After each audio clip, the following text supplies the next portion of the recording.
Have you ever been betrayed by someone so close to you that it felt like a knife twisting in your chest? Someone you trusted with your whole heart?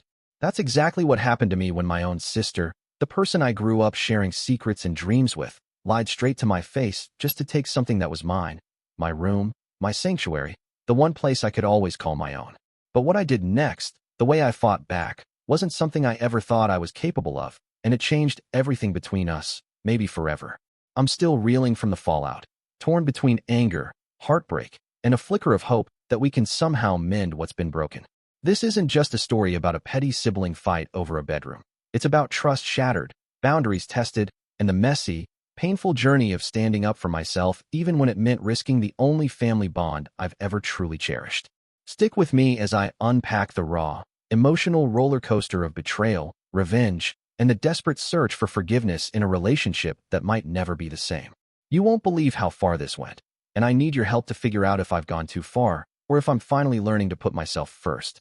My name's Kayla, and I'm 29, living in a small, historic town called St. Augustine, Florida, where the cobblestone streets and ancient Spanish forts feel like a step back in time. But the drama in my life is anything but old-fashioned. I work as a tour guide, leading groups through the haunted alleys and moss-draped oaks of this touristy coastal gem, spinning tales of ghosts and pirates while hiding the personal ghosts that haunt me every day.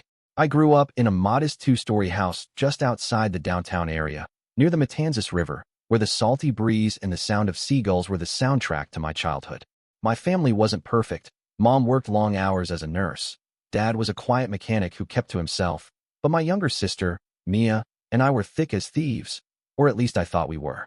She's 25 now, a free spirit who's always been a little reckless, a little selfish, but I never imagined she'd cross a line so personal it would leave me questioning everything I thought I knew about her. My room, the one I'd had since I was a kid, wasn't just a space. It was my refuge, my identity, and when she lied to take it from me, it felt like she'd stolen a piece of my soul. The emotional conflict started brewing about 6 months ago, though the seeds were planted long before that. Growing up, Mia and I shared everything: clothes, secrets, late-night giggles under the covers. But there was always this undercurrent of competition, especially as we got older. She was the charming one, the baby of the family who could do no wrong, while I was the responsible older sister, always cleaning up messes, always sacrificing so Mom and Dad didn't have to worry. My room was my one sacred space, a tiny upstairs haven with a slanted ceiling and a window overlooking the river, where I'd painted the walls a soft lavender and hung fairy lights that made it feel like a cocoon. It was where I escaped after bad breakups, where I studied for exams, where I cried when Mom got sick a few years back and we weren't sure she'd pull through. Mia's room was downstairs, smaller and darker, and she'd always grumbled about it, but I never thought much of it. Until she moved back home after a failed stint at college in Miami, broke and directionless, and suddenly my space became her obsession. The tension started with little comments, like how she deserved a better view after her rough year, how I didn't need all that space since I worked so much. I brushed it off at first, chalking it up to her usual dramatics, but deep down, I felt a prickle of unease, a sense that something was shifting between us. Then came the lie that broke everything, a betrayal so calculated it still makes my blood boil when I think about it. It was a humid July evening, the kind where the air sticks to your skin and the cicadas are so loud you can't hear yourself think. I'd just gotten home from a long day of tours, my feet aching, my voice hoarse from storytelling, when Mom called me into the kitchen with this weird, guilty look on her face. She told me Mia had been struggling lately, that she'd confided in Mom about feeling trapped in her tiny room, how it was affecting her mental health, how she'd even hinted at moving out if things didn't change. Mom, always the softer for Mia's tears, suggested I swap rooms with her. Just for a while, she said, to help her heal. I was floored, my stomach dropping like I'd been punched, because I knew Mia well enough to smell the manipulation from a mile away. I pushed back, asking why Mia hadn't come to me directly, why this felt like a decision already made behind my back. Mom hesitated, then admitted Mia had begged her not to tell me how bad she was feeling, claiming she didn't want to burden me. That was the moment I knew it was a lie. Mia had never shied away from dumping her drama on me before, and this sob story reeked of a scheme to guilt Mom into giving her what she wanted. My room, my safe place, and she'd used our own mother as a pawn to get it. The anger that surged through me in that moment was unlike anything I'd ever felt, a hot, searing rage mixed with a deep, aching hurt that made my chest tight. I stormed out of the kitchen, ignoring Mom's pleas to talk, and locked myself in my room, staring at the lavender walls, the little shelf of trinkets I'd collected over the years, a seashell from a beach trip with Mia when we were kids, a photo of us at Disney World, grinning with Mickey Mouse ears. How could she do this to me? How could she twist something so personal, so sacred, into a game of manipulation? I sat on my bed, the fairy lights casting soft shadows, and let the memories flood in. Good ones, like the time Mia and I stayed up all night painting each other's nails and planning our futures, and bad ones, like the times I'd covered for her when she snuck out, took the blame when she broke rules, always putting her first because that's what big sisters do. Was that love ever real, or had I just been a doormat all along, blind to her selfishness? The internal conflict tore at me. Part of me wanted to scream at her, to expose her lie and reclaim what was mine, but another part, the part that still saw her as my little sister, ached to understand why she'd hurt me like this. Was she really struggling, or was this just another stunt to get her way? I spent the next few days in a haze, avoiding Mia as much as I could in our small house, the tension so thick it felt like a storm waiting to break. I'd leave for work early, guiding tourists through St. Augustine's narrow streets, pointing out the Castillo de San Marcos or the ghostly tales of the Huguenot cemetery. But my mind was elsewhere, replaying Mom's words, Mia's betrayal, over and over. I'd walk along the seawall at dusk, the Atlantic stretching out gray and endless, the salty wind stinging my eyes as I wrestled with my emotions. I felt like I was losing more than a room. I was losing the trust I'd placed in my sister, the belief that family, no matter how flawed, would always have my back. I thought about moving out, finding a cheap apartment near downtown, but the idea of leaving behind the house I'd grown up in, the memories etched into every corner, felt like another kind of defeat. And beneath the anger, there was grief, a longing for the Mia I used to know, the one who'd crawl into my bed during thunderstorms, who'd draw silly doodles on my notebooks, who'd made me feel like I wasn't just a sister, but a hero. Where had that girl gone, and could I ever get her back? The unexpected twist came about a week later, and it flipped everything I thought I knew on its head, leaving me even more conflicted than before.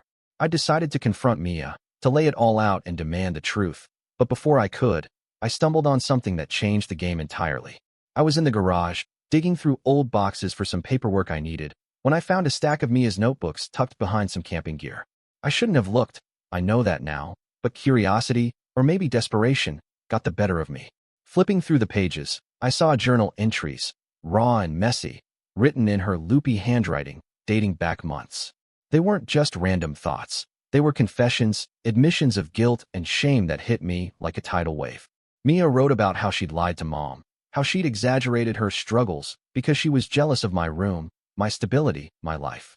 But it wasn't just petty envy. She wrote about feeling like a failure, like she'd never measure up to me, how coming home after dropping out of college made her feel small and worthless, how my room, with its view and its warmth, became a symbol of everything she didn't have. She admitted to hating herself for the lie, for using Mom's sympathy, but she didn't know how else to feel seen, in a family where she felt invisible next to me. Reading those words, sitting on the cold garage floor with dust on my hands and tears in my eyes, I felt a storm of emotions I couldn't name. I was still furious. She'd chosen to hurt me, to manipulate instead of talk to me. But now there was this layer of pity, of understanding, that muddled everything.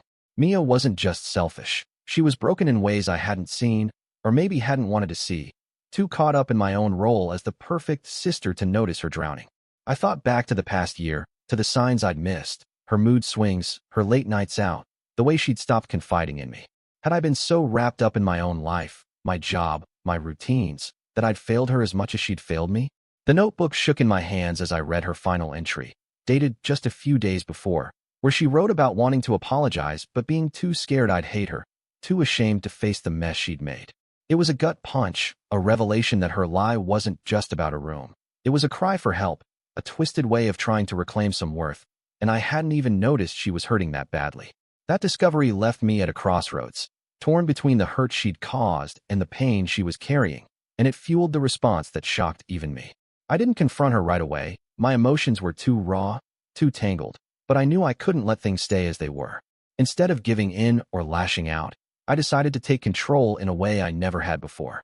I spent the next few days quietly transforming my room, not to give it up, but to make a statement. I repainted the walls a deeper purple, hung new curtains, rearranged every piece of furniture to make it even more mine, a bold declaration that I wasn't backing down. But I also cleared out a corner, setting up a small desk with a lamp and a notebook. One of hers I'd found in the garage, leaving a note inside that simply said, "I know." I didn't move out, didn't swap rooms, but I created a space within my sanctuary where she could come if she wanted to talk, a silent invitation to face the truth together.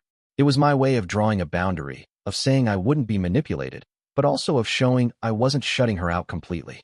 It felt empowering, terrifying, and heartbreaking all at once, a step I hadn't known I could take until I did it. The days after that were a waiting game, a tense limbo where I watched for any sign that Mia had seen the note, that she understood what I was trying to do. I'd catch her glancing at me across the dinner table, her eyes flickering with something, guilt, fear, maybe hope, but she didn't say a word, and neither did I. I'd lie awake at night in my newly painted room, the smell of fresh paint mixing with the familiar river breeze through the window, wondering if I'd made the right choice. Had I been too harsh, too cryptic, or not harsh enough? Should I have just yelled at her, gotten it all out, instead of this quiet, loaded gesture? I walked through St. Augustine on my days off, past the old fort and the bustling St. George Street, the chatter of tourists a distant hum as I wrestled with my thoughts. I remembered the times Mia and I had explored this town together as kids, sneaking ice cream cones before dinner, laughing at the ghost stories we'd later tell friends. Those memories clashed with the present, with the image of her notebook confessions, with the weight of knowing she felt so lost.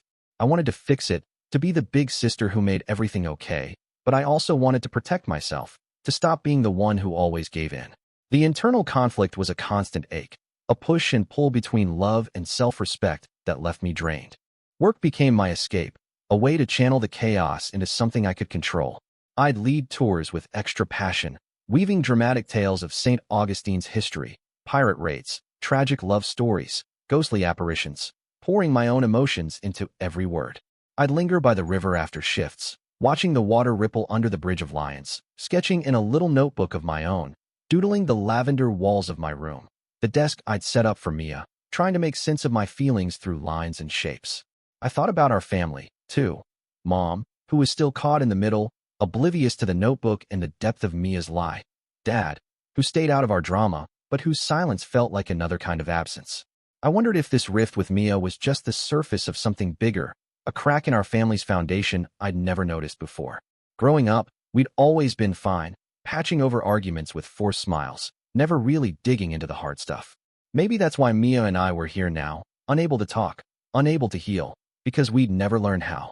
I've been reflecting a lot on the past, too, trying to piece together where things went wrong, or if they were always wrong and I just didn't see it. I remember the little things, like how I'd let Mia borrow my favorite sweater in high school, only for her to lose it and laugh it off. How I'd always been the one to apologize first after fights, even when I wasn't wrong. Was I enabling her, teaching her it was okay to take without giving back? Or was I just being a sister, loving her through her flaws? I think about the future, too, about what my room means to me now. A symbol of my boundaries, yes, but also a reminder of the bond I'm fighting to save, even if I don't know how. I picture a day where Mia and I sit at that desk together, notebooks open, truths laid bare, laughing or crying or both, rebuilding something real. But I also picture a day where I walk away, where I move out and start fresh, leaving behind a house full of ghosts, both literal and personal. St. Augustine, with its history of resilience, of rebuilding after storms and sieges, feels like a mirror to my own struggle, a place that's seen loss but keeps standing, keeps drawing people in with its beauty and its scars. I'm still navigating this mess as I sit here now, in the quiet of my room, the fairy lights glowing softly, the distant sound of the river lapping against the shore on this warm Florida night. Mia hasn't come to the desk yet, hasn't acknowledged the note, and I don't know if she ever will. I'm left wondering if my response was enough, if drawing this line while leaving a door open was the right way to balance my hurt with my hope. How do you rebuild trust with someone who's betrayed you, especially when they're family, when every memory is tangled with love and pain? Can a relationship survive a lie this big, or are some cracks too deep to mend? And what about me? Am I strong enough to keep standing up for myself, even if it means losing her for good? Or will I always cave to the pull of being the good sister? I want to believe there's a path forward, a way to honor both my boundaries and the bond we once had, but I'm scared of what that path might cost. I'm sharing this story with you because I'm still searching for clarity, still trying to make sense of the betrayal, the revelations, and the unexpected strength I found in fighting back in my own way. Have you ever been hurt by family, felt the sting of a lie from someone you thought you knew inside out? How did you handle it? Did you confront them, walk away, or find some middle ground like I'm trying to? Maybe you've had to redraw boundaries with someone you love to protect yourself while still holding space for them. How did you balance that, and did it work? I'd love to hear your experiences, your advice, because I believe we can learn from each other's pain and growth. As I look ahead, I'm left wondering if Mia and I can ever be sisters again in the way we were, if my room will ever feel like just a room instead of a battleground, or if some hurts linger no matter how hard we try to heal.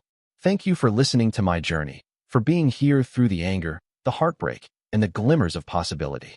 I'm desperate for your thoughts as I figure out what comes next in this complicated, painful, and maybe hopeful chapter of my life.